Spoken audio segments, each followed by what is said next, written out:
Good evening. President Obama is about to do something he has never done before. He will address a Congress controlled completely, House and Senate, by the opposition party as he reports on the State of the Union and lays out his agenda for the final 2 years of his presidency.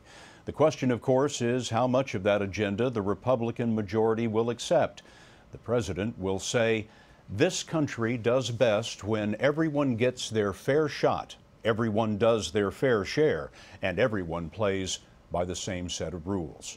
Chief White House correspondent Major Garrett has the speech hot off the press. Major?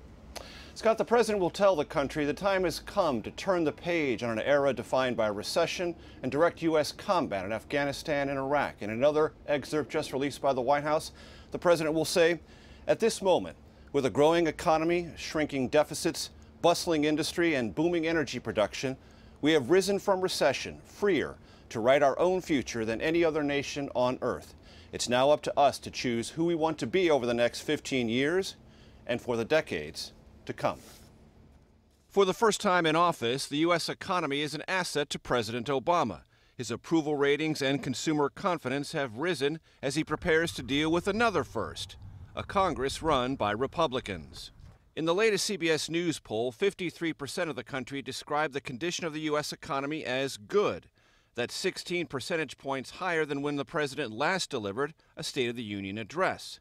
The poll also gave the president a 46% approval rating, 7 points higher than it was in October. The president has already crisscrossed the country unveiling tonight's domestic policy ideas. The goal to help middle-class families through paid family leave, tax cuts, and lower community college costs. Republicans have rejected these and other proposals. Senate Majority Leader Mitch McConnell. But when we've asked the White House for constructive engagement, what we've seen, at least so far, has been pretty discouraging. We need to change this dynamic. We need to turn the page. In a sign that confrontation is coming, the White House has already issued 8 veto threats to Republicans' bills. 2 of those came just hours before the president travels to the Capitol Hill, Scott, to tell the country he can and will seek compromise. Major, thank you very much.